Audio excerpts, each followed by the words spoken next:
اللہ علیہ وسلم نے جو شخص کسی بیمار کی عیادت کے لیے یا اپنے مسلمان بھائی کی ملاقات کے لیے جاتا ہے تو ایک فرشتہ پکار کر کہتا ہے تم برکت والے ہو، تمہارا چلنا بابرکت ہے اور تم نے جنت میں ٹھکانہ بنا لیا۔ یہ جگہ ارشاد فرما محبوب کریم صلی اللہ علیہ وسلم نے جو شخص اچھی طرح وضو کرتا ہے پھر اجر اور ثواب کی امید رکھتے ہوئے اپنے مسلمان بھائی کی عیادت کرتا ہے اس کو دوزخ سے 70 خریف دور کر دیا جاتا ہے۔ حضرت ثابت بنانی رحمۃ اللہ علیہ فرماتے ہیں کہ میں نے حضرت انس رضی اللہ عنہ سے پوچھا ابو حمزہ خریف کسے کہتے ہیں؟ فرمایا سال کو کہتے ہیں، یعنی 70 سال کی مسافت کے بقدر دوزخ سے دور کر دیا جاتا ہے۔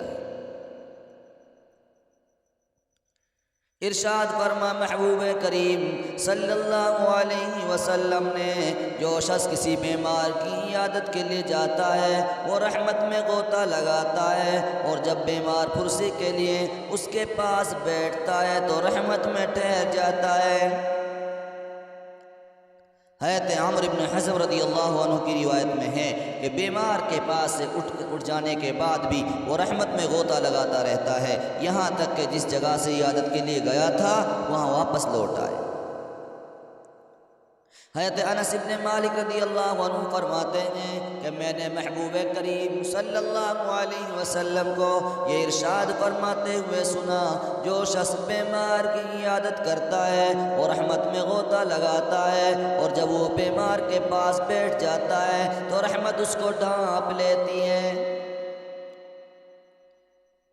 حضرت انس رضی اللہ عنہ فرماتے ہیں میں نے عرض کیا اے اللہ کے رسول یہ فضیلت تو اس تندرست شخص کے لیے ہے، آپ نے ارشاد فرمائی ہے کہ جو صحیح سلامت ہوتا ہے، مگر جو بیمار ہو اور بیمار کی کوئی عیادت کرتا ہے خود بیمار کو کیا ملتا ہے؟ ارشاد فرمایا محبوب کریم صلی اللہ علیہ وسلم نے بیمار کے گناہ معاف ہو جاتے ہیں۔ رسول کریم صلی اللہ علیہ وسلم کے آزاد کردہ غلام حضرت ثوبان رضی اللہ عنہ سے روایت ہے کہ محبوب کریم صلی اللہ علیہ وسلم نے ارشاد فرمایا جو شخص کسی بیمار کی عیادت کرتا ہے تو جنت کے غرفہ میں رہتا ہے۔ دریافت کیا گیا اے اللہ کے رسول جنت کا غرفہ کیا ہے؟ ارشاد فرمایا جنت کے توڑے ہوئے پھل۔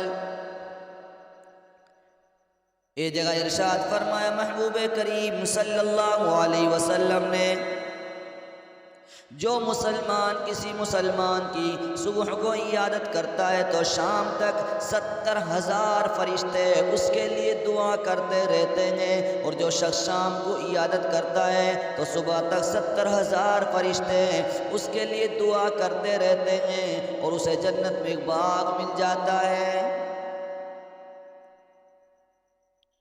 حضرت عمر بن خطاب رضی اللہ عنہ سے روایت ہے کہ نبی کریم صلی اللہ علیہ وسلم نے مجھ سے ارشاد فرمایا اے عمر جب تم بیمار کے پاس جاؤ تو اس سے کہو کہ وہ تمہارے لیے دعا کرے کیونکہ اس کی دعا فرشتوں کی دعا کی طرح قبول ہوتی ہے۔ حضرت عبداللہ ابن عمر رضی اللہ عنہما روایت کرتے ہیں کہ ہم محبوب کریم صلی اللہ علیہ وسلم کے پاس بیٹھے ہوئے تھے، ایک انصاری صحابی نے آ کر آپ صلی اللہ علیہ وسلم کو سلام کیا، پھر واپس جانے لگے۔ آپ صلی اللہ علیہ وسلم نے ان سے پوچھا انصاری بھائی میرے بھائی سعد ابن عبادہ کی طبیعت کیسی ہے؟ اس انصاری نے عرض کیا اچھی ہے۔ محبوب کریم صلی اللہ علیہ وسلم نے ساتھ بیٹھے ہوئے صحابہ سے ارشاد فرمایا تم میں سے کون ان کی عیادت کرے گا؟ یہ کہہ کر آپ صلی اللہ علیہ وسلم کھڑے ہو گئے، ہم بھی آپ کے ساتھ کھڑے ہو گئے۔ ہم 10 سے زائد افراد تھے، ہمارے پاس جوتے تھے نہ موزے تھے، ٹوپیاں تھی نہ قمیص تھی۔ ہم اس پتھریلی زمین پر چلتے ہوئے حضرت سعد رضی اللہ عنہ کے پاس پہنچے۔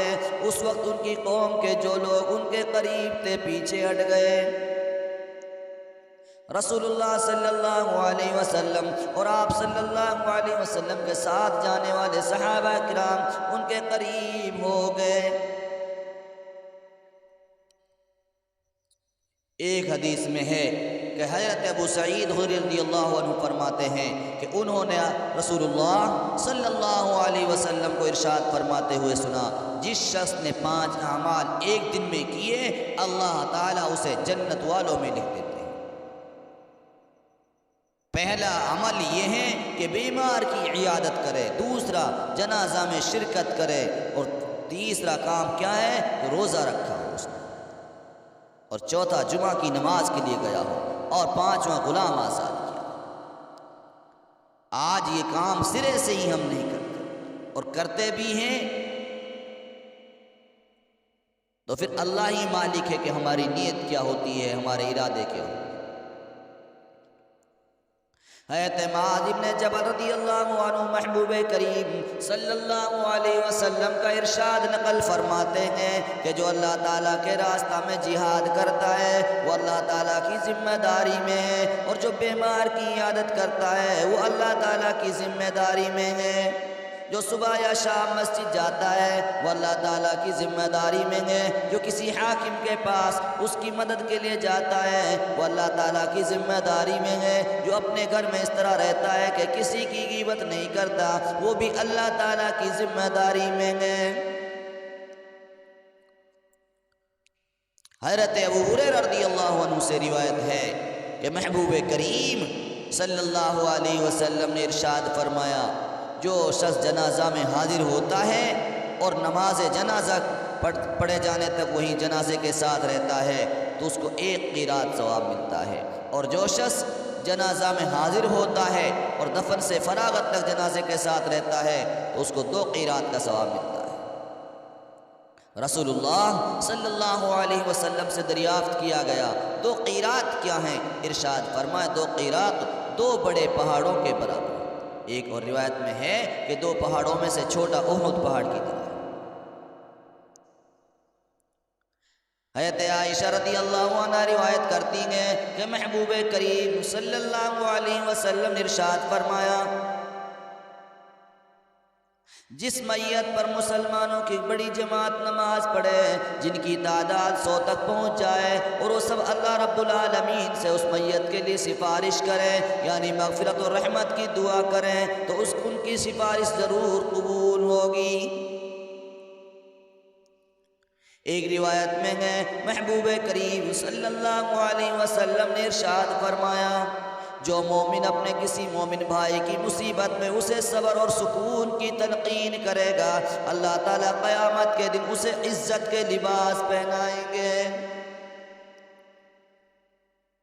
ایک حدیث میں کہ محبوب کریم صلی اللہ علیہ وسلم نے ارشاد فرمایا، جو شخص کسی مصیبت زدہ کو تسلی دیتا ہے تو اس کو مصیبت زدہ کی طرح ثواب ملتا ہے۔ دعا کریں کہ اللہ پاک ہم کو بھی بیماروں کی عیادت کرنے کے لیے قبول فرمائے اور مسلمانوں کے جنازوں میں شرکت کرنے کے لیے قبول فرمائے، اور دعا کریں کہ اللہ پاک ہر ایک ایمان والے کے دل میں دوسرے ایمان والے کی محبت اور شفقت بٹھا دے۔ ایمان والے کی پہچان ہی یہی ہے کہ ارشاد فرما محبوب کریم صلی اللہ علیہ وسلم نے، تم میں سے کوئی شخص اس وقت تک کامل ایمان والا نہیں ہو سکتا جب تک کہ اپنے مسلمان بھائی کے لیے وہی پسند نہ کرے جو اپنے لیے پسند کرتا ہو۔ اس حدیث کے حوالے سے دیکھا جائے تو پتہ چلتا ہے کہ ہر ایمان والے کی یہ پہچان ہے کہ ایک دوسرے ایمان والے کی قدر کرتا ہے، پیار کرتا ہے، ایمان والے سے محبت کرتا ہے، اس کا خیال رکھتا ہے۔ اللہ پاک یہ دولت ہمیں بھی نصیب فرمائے۔